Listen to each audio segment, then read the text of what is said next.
सबरी की साधना। दोस्तों, आपके समक्ष आज हम सबरी की कहानी लेके आए हैं, जिसका जूठा भगवान श्री राम ने भी खाया था। सबरी भगवान श्री राम की परम भक्त थी। वह सबर जात की एक भोली भाली लड़की थी। सबर जात के लोग देखने में बहुत कुरूप होते हैं, लेकिन सबरी इतनी कुरूप थी कि सबर जात के लोग भी उसका तिरस्कार करते थे। सबरी के माँ बाप को सबरी के विवाह की बहुत चिंता होती थी। वे दिन रात बस इसी चिंता में डूबे रहते थे कि आखिर सबरी के वैवाहिक जीवन का क्या होगा। आखिरकार सबरी के माता पिता को सबर जात का एक विवाह योग्य लड़का मिल गया। माता पिता के रात्रि में सबरी का विवाह कर उसे रात्रि में ही विदा कर दिया। उन्हें डर था कि कहीं लड़का सबरी को देखकर विवाह के लिए इनकार न कर दे। सबरी अपने पति के साथ रात्रि में ही निकल गई। आगे आगे सबरी का पति चल रहा था और पीछे पीछे सबरी। चलते चलते वे दंडकवन में आ पहुंचे। वहाँ उन्हें सुबह हो गई। लड़के ने सोचा, देखूं तो सही मेरी स्त्री कैसी दिखती है। लड़के ने पीछे मुड़कर देखा तो सबरी की कुरूपता देखकर वह डर गया। उसे लगा यह तो कोई राक्षस कुल की है जो मुझे यही खा जाएगी। यह सोचकर लड़का सबरी को वही छोड़कर भाग गया। अब सबरी दंडकवन में अकेली रह गई। वह पीहर से तो आ गई थी, लेकिन उसे अपने ससुराल का कोई पता न था। अब सबरी जाए तो कहाँ जाए। दंडकवन में रहने वाले ऋषि सबरी को अछूत मानकर उसका तिरस्कार करने लगे। उसी वन में मातंग नाम के एक ऋषि महात्मा रहते थे। मातंग ऋषि को सबरी को देखकर उस पर दया आ गई। उन्होंने सबरी पर कृपा कर उसे अपने आश्रम में रहने के लिए शरण दे दी। दूसरे ऋषि मुनियों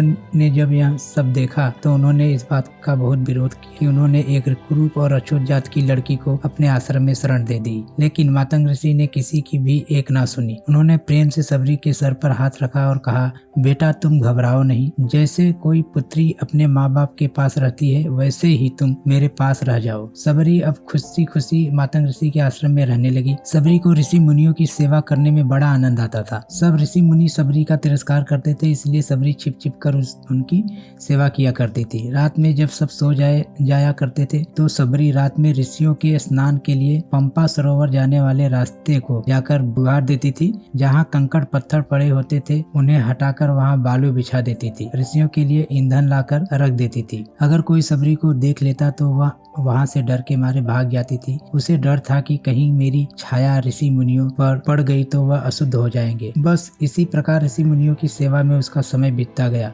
आखिर एक दिन वह समय भी आ पहुंचा जो सबके लिए अनिवार्य है।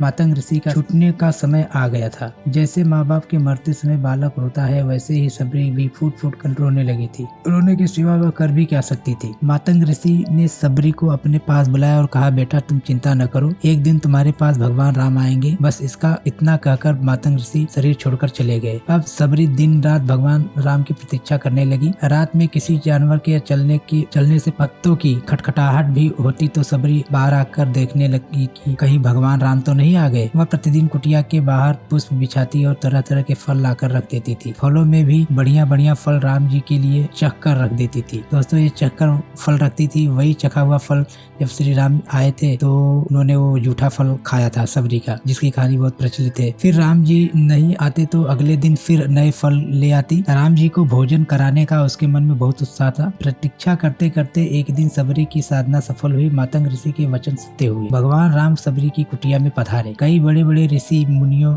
ने भगवान राम से उनके आश्रम में चलने के लिए प्रार्थना की, लेकिन भगवान राम केवल सबरी की कुटिया में आए। जैसे सबरी को भगवान राम से मिलने की तीव्र इच्छा थी, ठीक वैसे ही भगवान राम को भी सबरी से मिलने की उत्कंठा थी। भगवान राम सबरी की कुटिया में पहुँचे। सबरी के आनंद की सीमा नहीं रही। वह भगवान के चरणों में लिपट गई। जल लाकर उनसे भगवान के चरण धोए, फिर आसन बिछाकर भगवान को बैठाया। फल लाकर सबरी ने भगवान के सामने रखे और प्रेम पूर्वक उनको खिलाने लगी। दोस्तों, अगर आपको ये सबरी की कहानी अच्छी लगी हो तो कमेंट बॉक्स में श्री राम जरूर लिखे। चैनल को सब्सक्राइब करें। धन्यवाद।